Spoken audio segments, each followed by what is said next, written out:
Now you're going live on Instagram. As soon as you hit that, the show starts. Okay. We are live from the Arc It's Theater his Company. show. Oh, Okay. no, he can open up as well. I don't mind. I mean, I'm just hey. going to say the address. Oh, go ahead. Go ahead. We're live from the Arc Theater Company at 5708 Lancashire Boulevard in North Hollywood, California. Here with Kieren's podcast. Oh, the Daily Dose. Oh, we got Andy. As you can see, Andy over there. Ooh, Andy right there. We got the PodBrother. He in the corner. What's happening? You're just going to hear me. You're not going to see me. Oh, you can't see. And then we got Herb, I'm here. the man of reason. Herb Wikipedia, I like to call him. Okay, Herb Wikipedia. Like he Herb- knows his stuff. Herbopedia is how I refer to him. Oh, what's up, Carlos? What up? Yeah, people are joining in. So it might take a bit of time, but we're getting there. Ooh, Yeah. who's this? Tara Shay? Oh, that's my niece. Hit the wave so they can see you wave at them. Oh, yeah. Hit the little wave thing. Yeah. There you All go. right.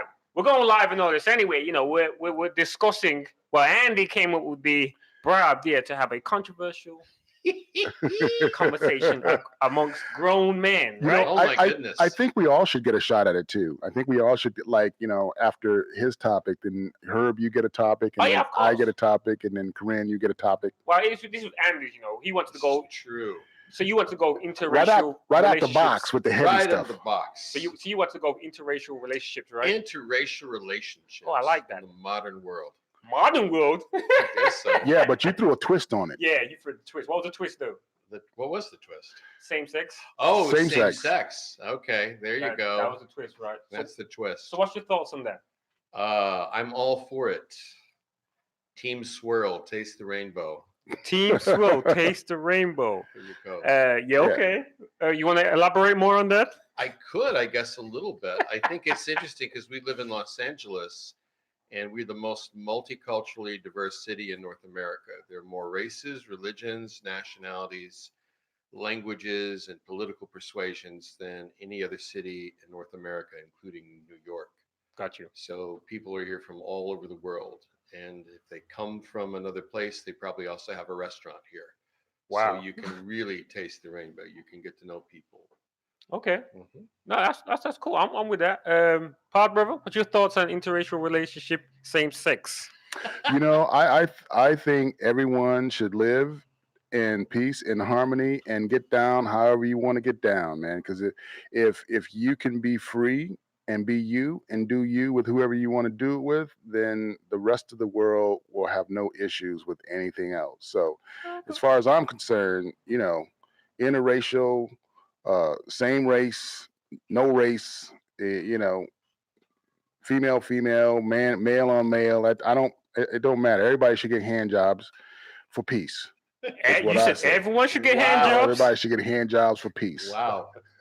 Except for I don't want my hand job from a dude, just so Oh, you addressing it? You addressing it a bit? I'd rather have my hand job from somebody that's the opposite sex of me. But I'm just saying that's me. That's just me. Hey, you like what you like. I mean, I'm with you on that. You know what I'm saying? But everyone likes what they like, right? Well, it's like being from New York, and I was a personal trainer, and so I worked in the world of highly professional gay instructors, aerobics instructors, personal trainers, and I really got a chance to learn a lot about myself and the world of excuse me, I got a little scratch in my throat.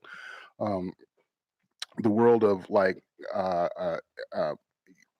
LGBTQ. I mean, like all the letters. In New York, you're exposed to all the letters, right? all the letters. Yeah, that's the only group that's got like 29 letters that represents like all the different, all the different. What do you call it? Damn, I'm drawing a blank right now. Orientations. Yeah, orientations, persuasions. It's like for me, it's just M, but the thing is you get exposed to like that kind of diversity on that kind of a concentration and that kind of level. You learn a lot about yourself. You learn a lot about, everybody in the community, and you come to the conclusion that we need that level of diversity.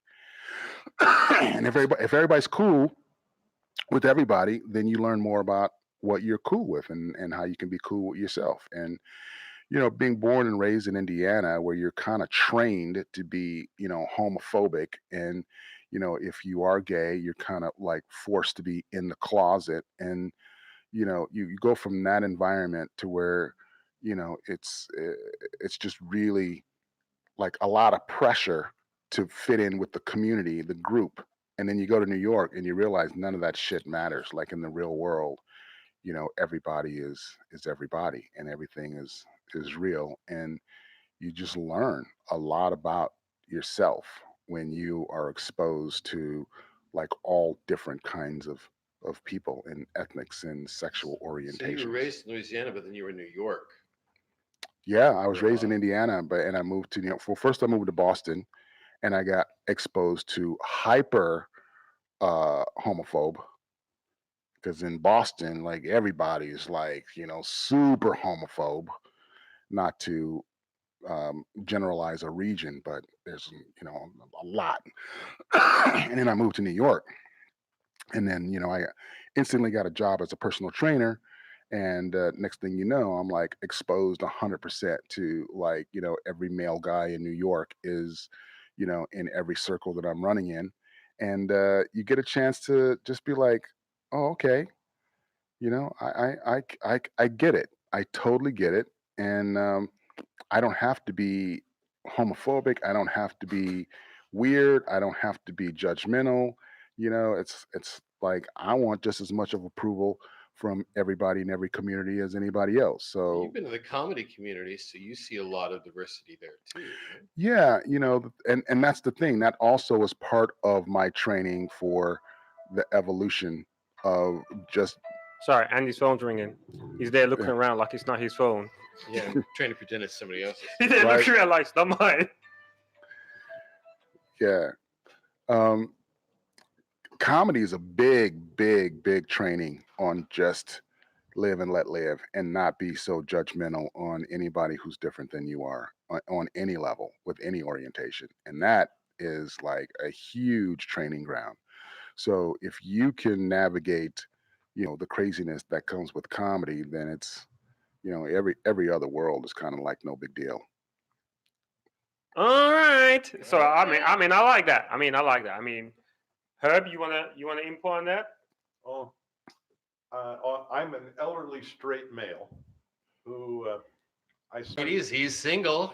Yeah, and I spent 44 years as a male nurse, and it was like I was among very I guess 2/3 of the male nurses that I knew were gay. And my interactions ran toward things like I was in, years ago, I was in the emergency room in the working, doing triage, and this HR lady shows up with a stack of free tickets for, the musicals in LA. And most of the tickets were for Cats. And I actually, no stereotype shattered today. And so I picked up one of those, and immediately our giant Jim Bunny tells me, "You don't want to see that." That reminds me. I actually had a male gay experience. It just reminded me. I had a hernia operation, and they prep you. They shave your genitals for the surgery, and I thought I was going to get like this hot, like female nurse that you see in like the porn videos, So I'm all like stretched out, like, yeah, getting prepped for operation. Bow chicka bow bow. And this dude walks in, and he was just like he was super straight out of like a sugarcane field. He was like, this dude, oh wow, this dude was sweet and sugar. He was like the epitome, the Wikipedia of gayness. And I was just like, oh snap! But I didn't want to be weird, so I was like cool, like it was no big deal. And he like he's like putting my package on this side, shaving, doing all the thing.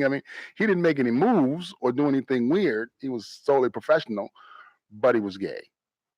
And I was getting prepped for operation. So was he enjoying it? Anybody who touches my penis is gonna enjoy it, even if it's clinical. I'm just saying, he might be enjoying something to write home about. Something to write home about. I'm just saying, anybody who touch my penis is gonna enjoy it. Okay. Hashtag enjoy it. Well, I mean, I look at it like this. I mean, you like what you like, and I mean, at the end of the day, if that's your preference, then that's your preference. I mean, a lot of us, tend to be judgmental because it's religion comes into it, Sure. people's opinions come into it, Sure. the way you condition, how you brought up, your peers, and all that type of stuff is coming to it. You know what I mean? So it's like, you're forced into a society where you can't accept that. You're not supposed to behave like that. You know what I Sure. mean? But that's all down to conditioning as well. So it's like you got to ask yourself the question: growing up and how you condition, and your parents tell you this, and your peers, and you see this and you see that, and actually you go out in the world and you start experiencing it for yourself. You're like, well, I was told this, but actually it's not really that. You know what I mean? I want to experience this. Your parents tell you to go left, you want to go right. You know what I mean? So I mean, you are what you are. You like what you like. You love what you love, and God bless everyone. Make everyone be happy. You know. I had a lot of provocative conversations with a lot of gay men in New York, and one of them said, it's like God created me this way. So who are you to challenge that? Who are you to judge that? And I don't know. and and here's the way I took it. Let I the took it controversy like, begin. Yeah. here's how I took it. It's like, okay, so God created you that way, then God created me this way. So it's like, so it allows us both to relax about who we are. If this is who we are based on creation, then all right, I can relax with you. You can relax with me because that's we're both God's creatures. But I don't. I mean, I don't know. When people turn around and say that God created me this way, how much truth is behind that? Well, we couldn't get God here Oh on my- today's podcast. He's busy trying to solve problems in the Middle East. No, I know. I thought hear you what had you're a saying. direct connect, Andy. Aren't Yeah, you? I know. Aren't you We don't rooming with have Father We Jamie? don't have Father Jamie here. Don't you have the bat line straight to God? Because your We roommate's a try. priest. We try. So I guess that's the old nature versus nurture controversy, right? Yeah. Which a lot of people question, and the jury's still out on that, on both sides of that. And some people bring certain amounts of evidence to say nature, and certain people bring other evidence to say nurture. And the debate continues, and the research continues, and the life stories continue of people sharing their own life experiences with that. Because I've known people who have felt that way since their earliest time, and I've known people who kind of discover it later in life, even after having kids and or grandkids. So But it's not a fact thing. It's a belief thing. It's not What, being gay?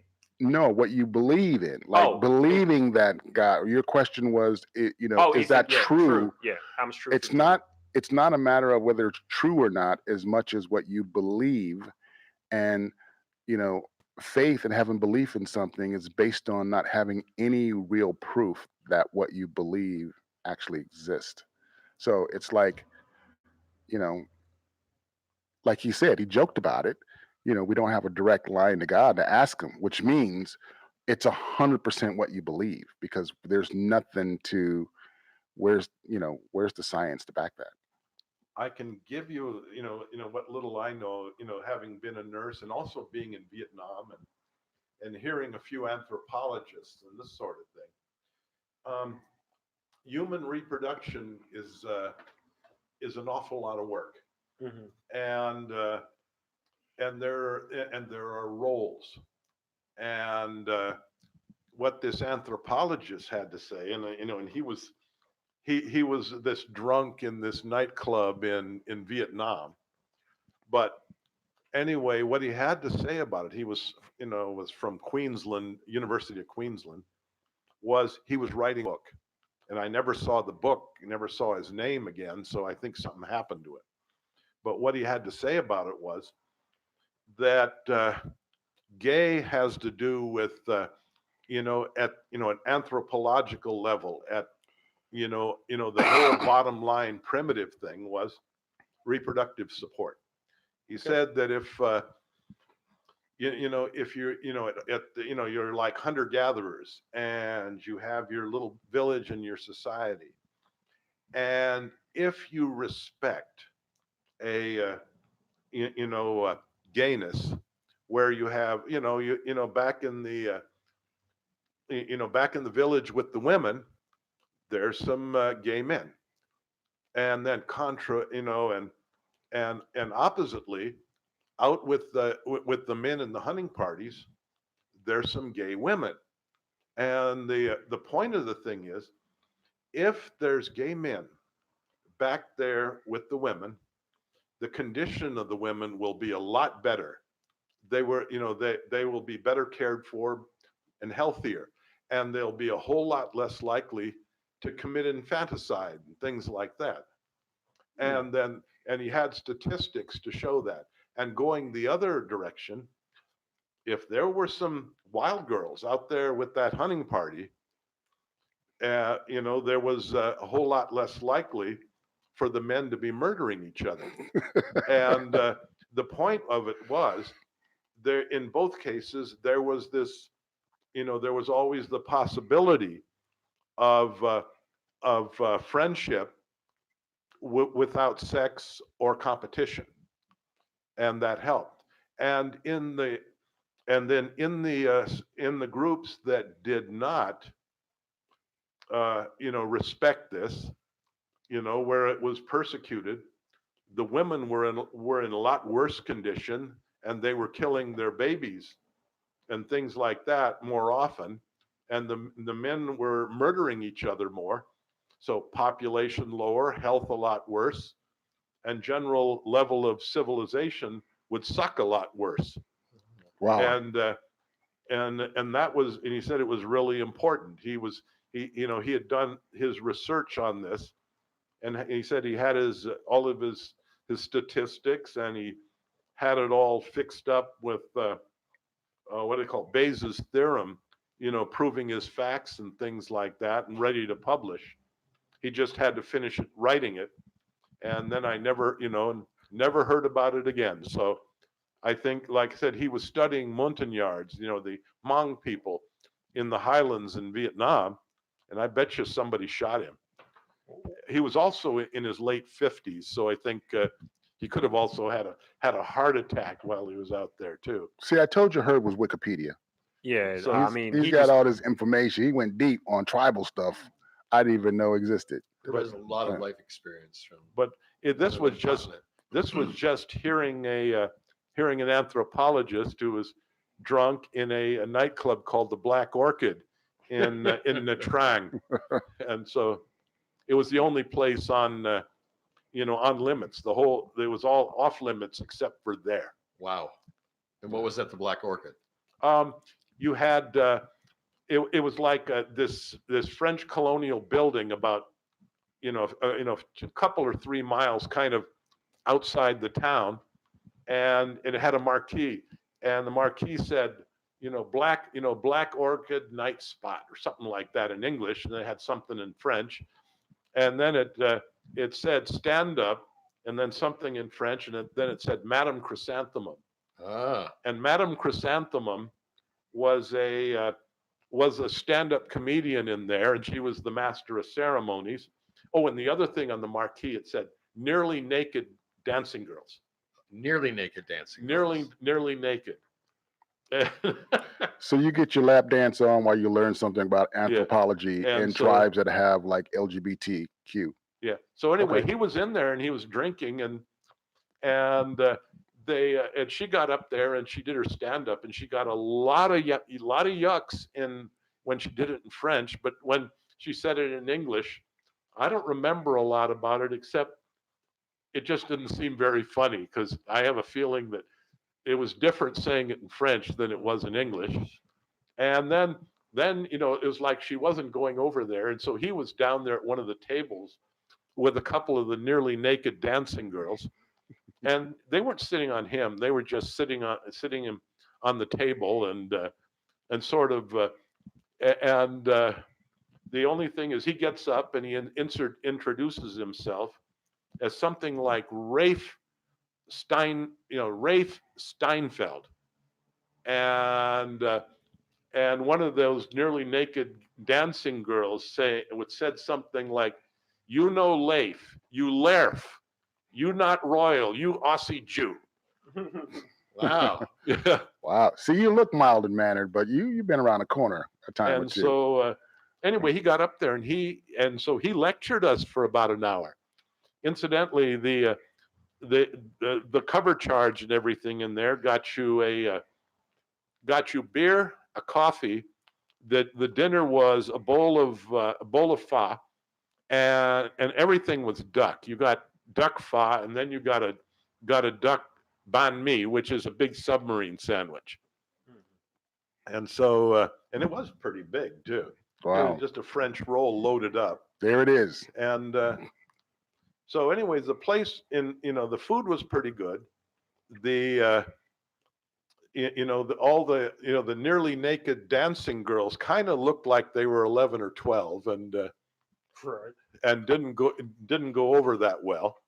And as for Madame Chrysanthemum, if you remember Terry and the Pirates, the comic strip, she looked exactly like the Dragon Lady. She had this embroidered Chinese dress and her hair piled up high and kind of held together with some with gold and jade chopsticks. Mm-hmm. And like I said, she just looked like the Dragon Lady. She was extraordinarily beautiful. About Why didn't you marry her, Herb, when you had the chance? I was 19, she was 40, and I couldn't afford her anyway. I see. Did you Wow. date any Vietnamese women when you were over there? Not Vietnamese. No. No. French or... I dated a Korean woman for a little while. Okay. But she was like almost like a freebie from the from the Slicky Boys in Busan, because I was investigating doing the VD investigations. Wow. And she just went around with me and translated, and then we'd go out. And what did your VD investigation find out about Madame Chrysanthemum? I didn't do it there. Oh, okay. And in any case, who rented her was the captain of the ship. Oh my. He went upstairs with her, and we just got on the bus and went back to the ship. He had the coin. Yeah, he had the coin. Okay. And the thing is, as for anybody, very few people would rent the nearly naked dancing girls. They just looked too young. Yeah. Some of them, I guess they weren't, but they just looked too young. Looked too young. Yeah. And then and then I dated a girl in Japan who it was just it was like we were in and out every few weeks, and we'd just meet up. And she was she was actually an Ainu person from the far north of Japan. Right. And she was in art. Did she have blue eyes? She had blue eyes and red. Explain what the Ainu people are. These were the original. They were original. What do you call it? Aboriginal people in Japan, and then sometime a little before 2000 BC, the people who became the Koreans drove the people who would become Japanese right off the end of the Korean peninsula and into southern Japan. And they were rather more technological than the Aboriginal people there. So they just drove them all into the far north of Japan and nearly exterminated them over the next couple of thousand years. And so it's all coal mines up there.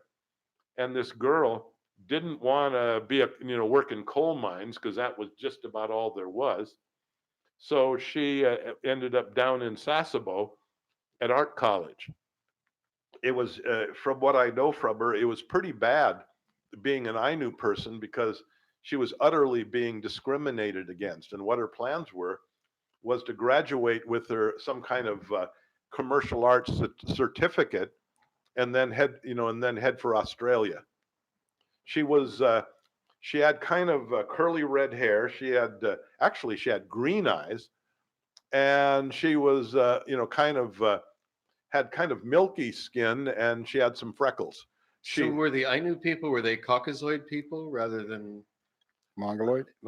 Yeah, they were sort of, but she had kind of East Asian features, but that might be from the Japanese. But there was enough genes on either side to give her, to make her look sort of like she was Chinese Irish. And so anyway, she, I dated her for a while, and then I was sent back to the States, and we never saw each other again. And I guess when I left, she was about 2 semesters away from actually getting her certificate. Well, and there's she was 10 already years. planning her trip to Australia. There's 10 years of Herb's dating life, so now we There know. you go. Yeah. Very That- interesting. We love that.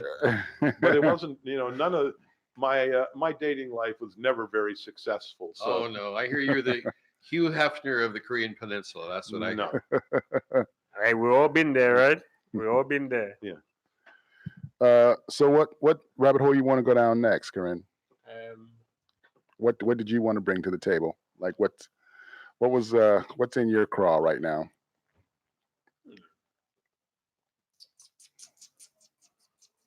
unity. Unity. Okay. All right. The fact that we aren't unified, or the fact that we are unified, and the unity with who?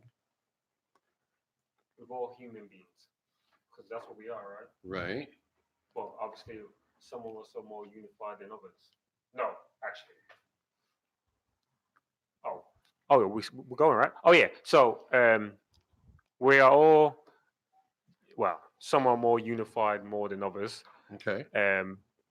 And I would like to go down the approach of what is it that makes, whether you're from a Caucasian background, an Asian background, a Native Indian background, a Black American background, what makes, so let's just do that in nitty gritty. For me, the Black culture and the community, we are together, but we're not unified as much. But then you look at any other ethnicity or race, they are more unified than what we are. And I believe that because we've gone through a lot and we've gone so far, why is it that we cannot get to that point? And a lot of people, feel like, what's we've been hard done by. But I'm a firm believer of, yes, we can't forget what's taking place and stuff like that. But we got to learn to not forget, but move forward. And if you don't move forward, how are you supposed to unify? Because as we all know, it's strength in numbers in a lot of things. And I just feel like if we don't do that, when are we going to move forward? When are we going to break the cycle? When are we going to surpass? You know what I mean? And I don't know. I just feel like it can happen, but the cycle from the younger generation, from kids having kids, or from kids teaching, from parents teaching their kids and making them believe, like, look, this is how I grew up, but I don't want you to grow up like that. I want you to see, like, in a different aspect. And I just feel like it needs to change. I would like to change. I would love to see, but why is it that a Caucasian background, or like I said, Native Indian or Chinese or Asian, why is it that they're doing different that we are not doing different? And that's the question I'd like to put out there for somebody to answer, if you know what I mean, or if someone could answer it. I mean, I don't know. Well, I'd like to take a stab at it. Go ahead. I think that there's a couple things in motion here. Number one, you've got thousands and thousands and thousands of years of a direct systemic system to divide people of color. Mhm. And if you think about history, like every single group of people on the planet over thousands of years has participated in keeping the divide amongst Black people, whereas you don't see a group and it's more about conquering them, but not necessarily like dividing them so that they can't unify and be a force as numbers. Because like you said, the power is in numbers, and if you recognize that the power is in numbers, in order to keep a certain group of people from getting that power, then the number one strategy is to keep them divided. And there's thousands of things that divides the Black community. And so it's not like a one bullet's going to fix the thing. It's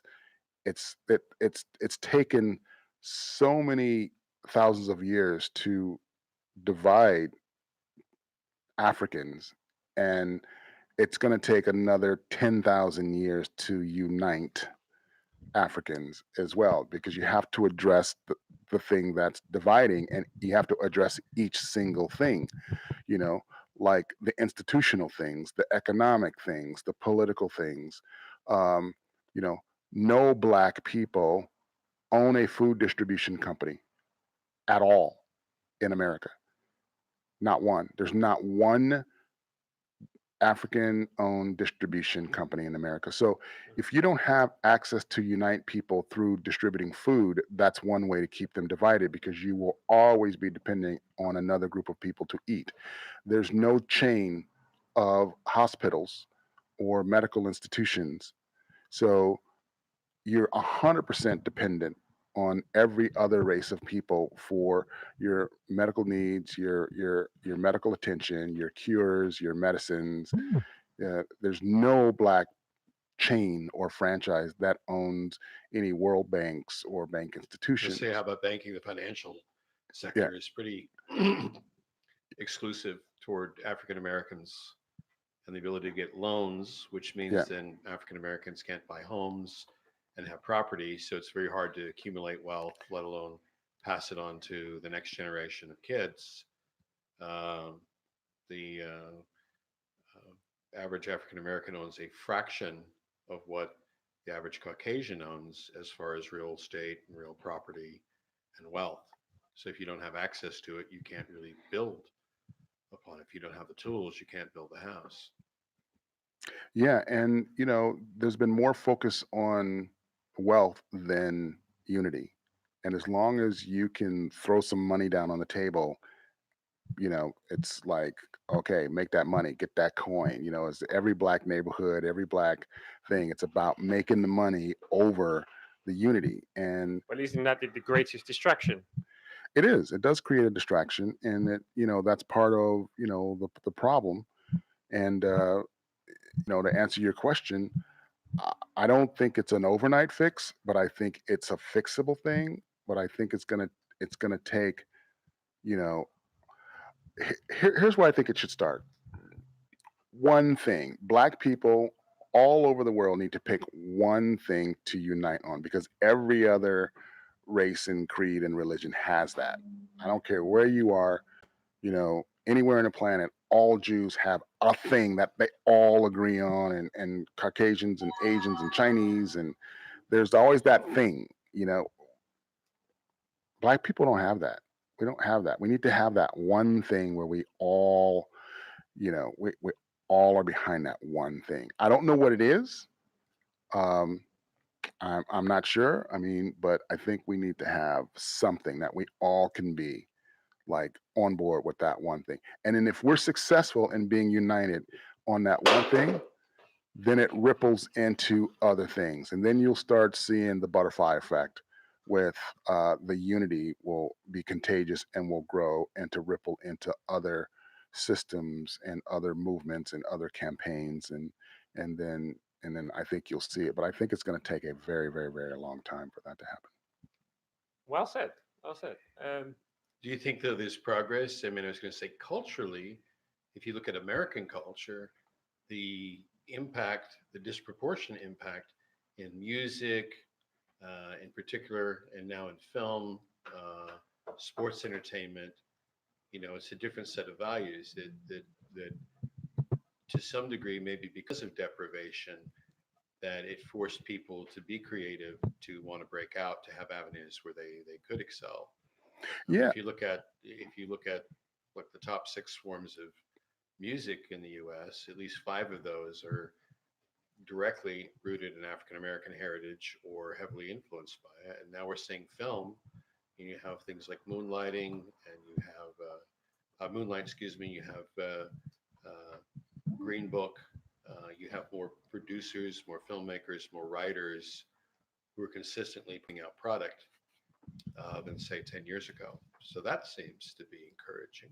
Well, I think there is a lot of movement in the right direction. Having exposure to that kind of diversity at least gets the conversation and the dialogue going, which is why I'm glad you launched this podcast, because we're talking about it right now.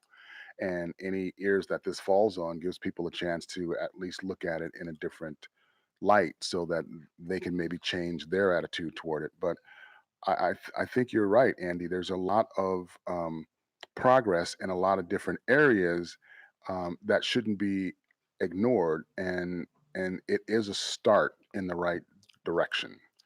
Do you Um, think technology and access to it has helped with that to some degree? I mean, we got this great podcast studio here that you set up, which probably 10 years ago wouldn't be a reality. oh yeah, it wouldn't have been a Tyler reality. Perry's just built this enormous film complex in Georgia in order to give access to more people to create product and intellectual content, entertainment content, Yeah.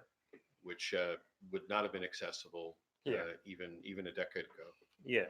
Yeah, I mean that's true. People like Tyler Perry and Byron Allen, Sure. and all these guys that have done the hard work and made the sacrifice and put the resource into creating a little bit of a footprint so that guys like me can land at a place like this and have a chance to create a voice for people who are sitting in this room.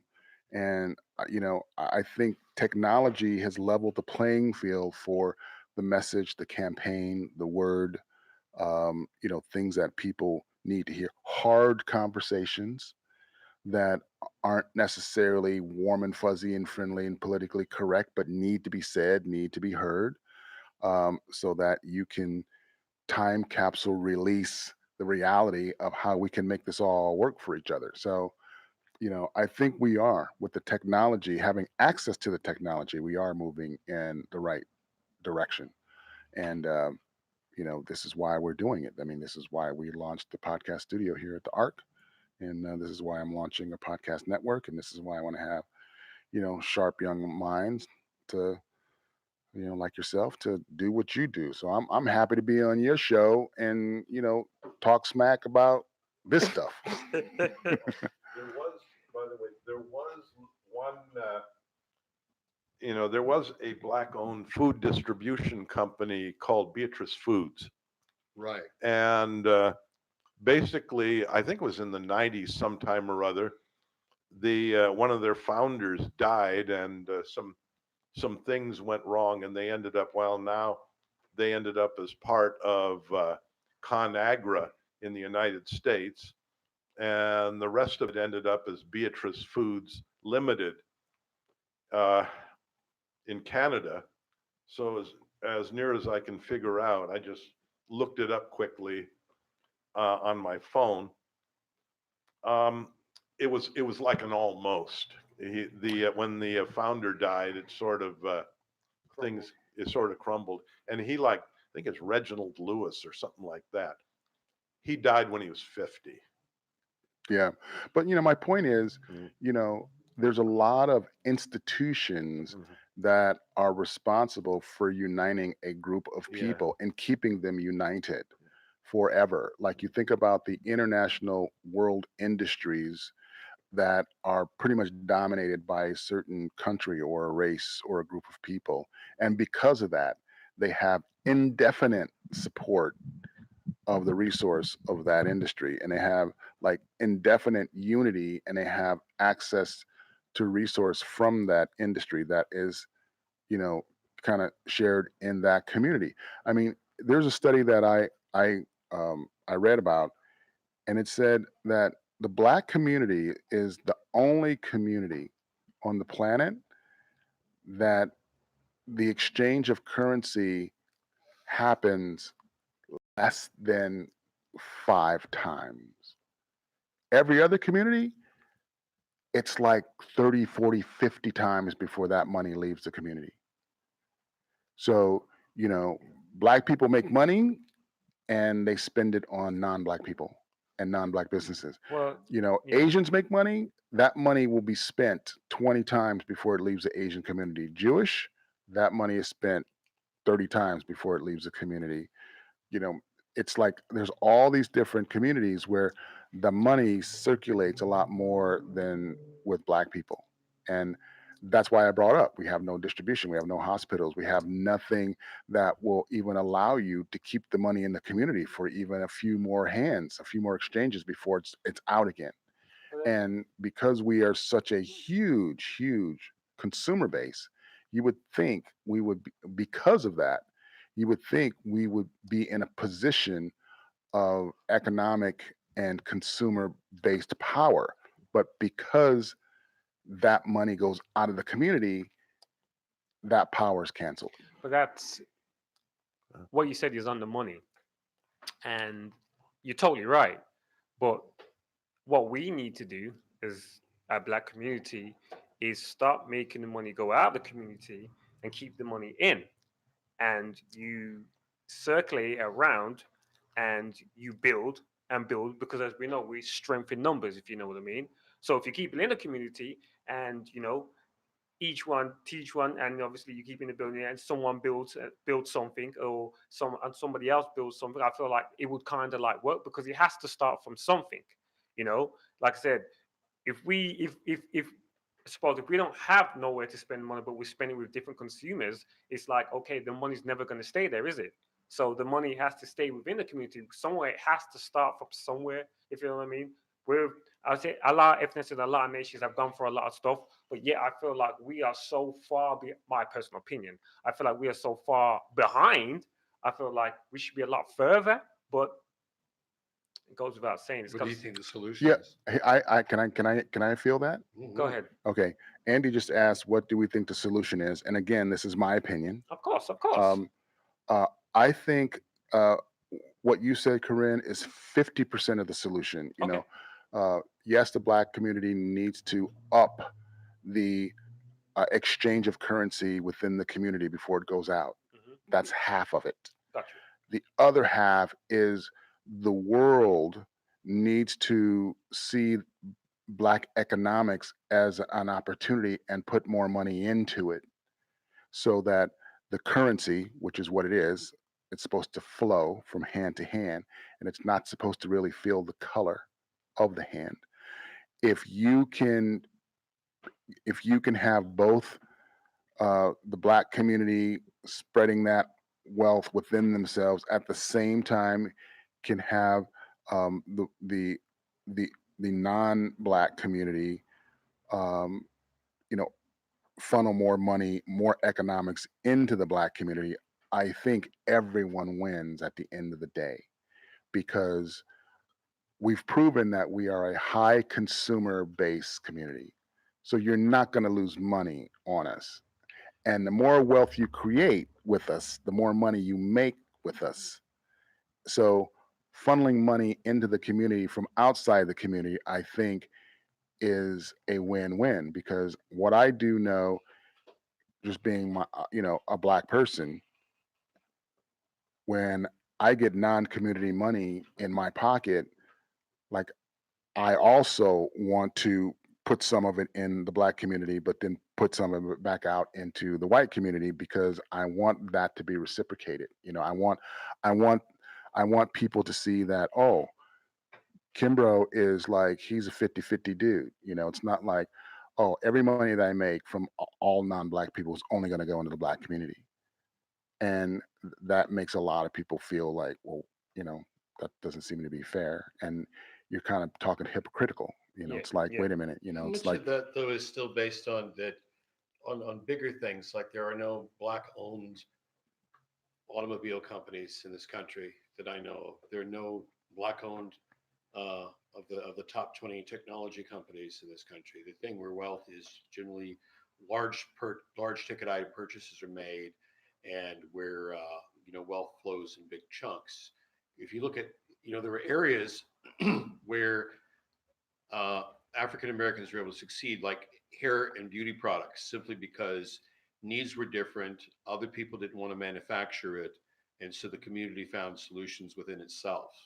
But the top 100 black wealthy people that's the example of it. Yeah, of the entrepreneurs and it's based on the need in your own community. Exactly. But where is the the business that you participate in the rest of the world to get participation in non-black consumers in that Black people need cars. Black people need, and at certain points, you had a lot of expensive automobiles being bought by Black people, pooling their money together in extended families or even neighborhoods in order to get a high-end American automobile because it would last and it'd be quality and it'd be taken care of. But Black people need cars. You don't see any Black-owned car companies. There's not the access to that.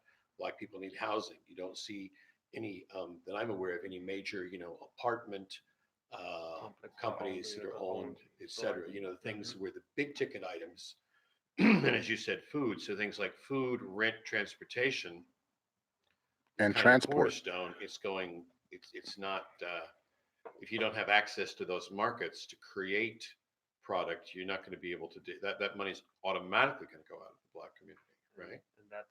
And that's why you need to have us as Black in the Black community. You need to have people that are in those segments or in those arenas where you can go there and spend your money, if you know what I mean, to get the automobile, to get the apartment, to get the house, to get the food. You know what I mean? But there's not enough of that.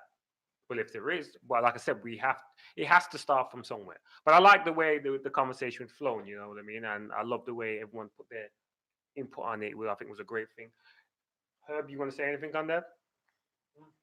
I do know of a there was almost a Black-owned company right here in LA, Okay. but What was that, Herb?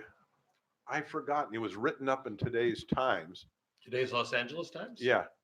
Today being January 6, 2020. Okay, so I'll have to get online and look that up. I think that's, but the guy got as far as a prototype of the sports car they were going to make, and ultimately it came down to that first loan, and it was like he just didn't get that first loan. It is 3 to 7 times harder for Black Americans to get access to capital for business investment. And the idea that capitalism works for everybody, it only works if everybody can get access to capital. And the issue when there you shut was out from the ground floor. It was kind of worse than that. If I'm remembering the story correctly, because I didn't finish reading my paper yet. It takes me a while, but if I remember the story correctly, it was his brother who was the bank officer who turned him down because he saw the risk was too high. The guy that was trying to start the company, he got like I said, he got as far as a prototype, and it was a mid-engine sports car in the early 60s using an American engine and things like this. And I don't know which brand of engine, but it was a start, and it might have taken off, but the other thing was the risk was so high, and the bank fragile enough that they didn't see themselves as being able to finance it. But even with risk assessment, that there's a racial bias inherent in that, because part of that's based on your zip code. Yeah. And part of that's based on what sort of real estate do you own? What are your assets? And the other issue was it was his own brother who was the bank officer.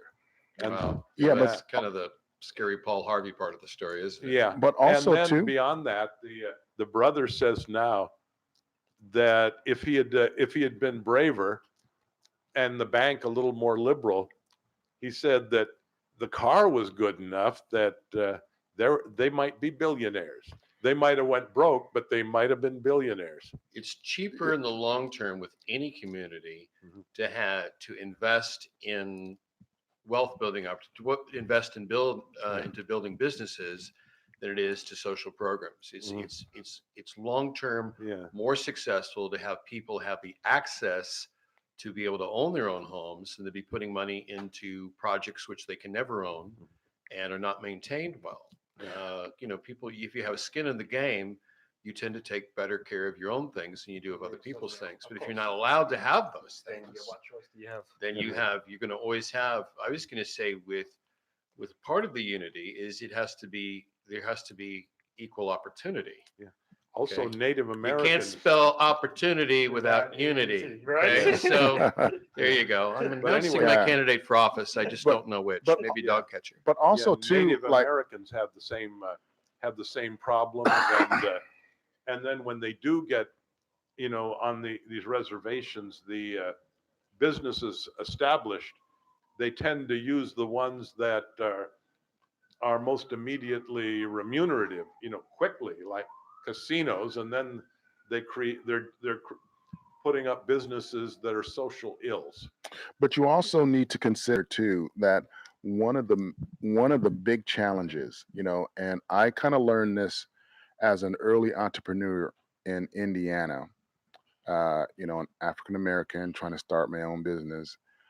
Um, you have to have the supporting businesses also be people of color Sure. or people who are open and willing to take a risk um, and have a conviction to do business with people of color, because you might have a widget, but that widget, you need 6 or 7 other businesses that you need to buy the parts from them Sure. in order to make your widget your product. And what I found in Indiana is the unity needs to start with 10 Black people who need to start a business based on the widgets you need for your widget, and then that's how you support each other. Because what I find is thousands of these Black companies go up and they go down just as fast because the things that they need to support the growth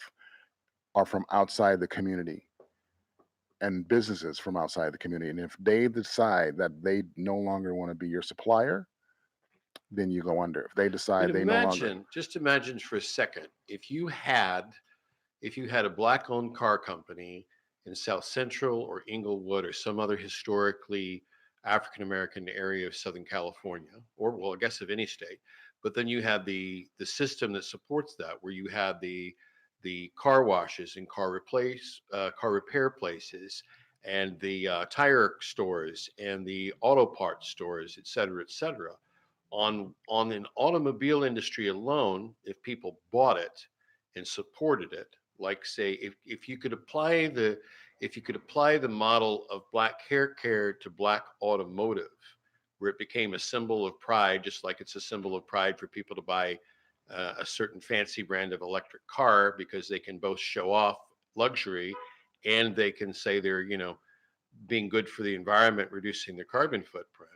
From that one element alone, you could lift up people and build long-lasting economic support, multi-generational economic support, if people would just be woke, to use a pop phrase the kids are saying, if they would just be aware of how it'd be to their own benefit to do that, because it'd be reinvesting in the community. Then those same companies could adopt magnet schools so that disadvantaged kids could have the same opportunities as their counterparts across town. You could have a rising tide would be lifting all boats. If you could just break through these glass ceilings that still exist in so many areas of economic life in America. Very well put. I was just about to say that. Very well put. That was on the money. So PodBrother, when will we see the PodBrother mobile throwing down the gauntlet so that people can go out and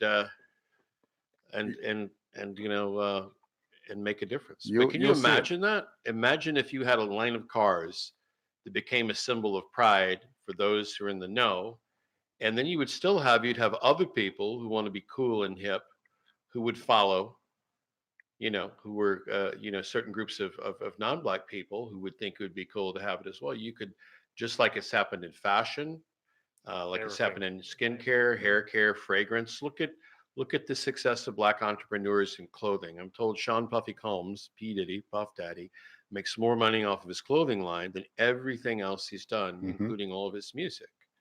Okay, look at the people who've launched fragrances. Look at, if you want to jump over to another community, if you look at the Armenian community, you have the Kardashians. You have the youngest female billionaire in the United States is not, is not from a WASP or Northern European background, or other backgrounds we associate with financial success. You could do that. You could do that in the African American community, and within 2 generations, it'd be a whole different story. Yeah, you're correct. So within 40 years, it'd be a whole different story. Well, you briefly saying that, hopefully this sinks in to the people that are listening. I would like to thank you, Andy. You've been much appreciated. Oh, thanks to you. Thank you for coming Kieren. on. Herb, I appreciate your wisdom and your relationship advice. Your voice speak crying out in the wilderness of the corner over there. And PodBrother, I appreciate you. This was the dose. This was a great show. Tune in next time. Where can we find you? So you can find me at my Instagram, which is K McLeod Show. You can find me on Twitter, which is KMS Online. You can find me on Snapchat, which is KMS Online 2. Facebook, Kieren Mac. And you can find me on here, of course. I'm going to keep coming all day. Andy, where can we find you, kid? You can reach us here at the Arc Theater Company at 5708 Lankershim Boulevard in North Hollywood, California. You can reach us through our website at ARK, A-R-K, NoHo, N-O-H-O.org, arknoho.org. Herb? Oh, I am not very present on the internet, but there is out there just a little website with my photographs. It's on lomography.com. Spell that. LOMOGRAPHY.com /homes, HOMES /Herbert-4. And if that's too long, just go on Google, I'm fine. enter Herbert-4, and somewhere in the first 3, 4, 5 entries, there will be me. The first entry will be something called a Herbert-4 turret lathe. But then after that, there'll probably be me. That sounds like a lot of work to find you, Herb. That's a lot. Just yell, of work. "Hey, Herb." You, Google and Herbert-4. If we're open to this coffee, Herb will be here. you can find me at podbrother.com. That's me, all things funny. You can find me at PodBrother Nation, which is where this show is going to live. And you also can find me at stickwiththepodbrother.com. So like Herb, if you plug in anything PodBrother, it's going to pop up me. And that's where you can find me. All right. Last words of wisdom. Love, listen, and be thankful.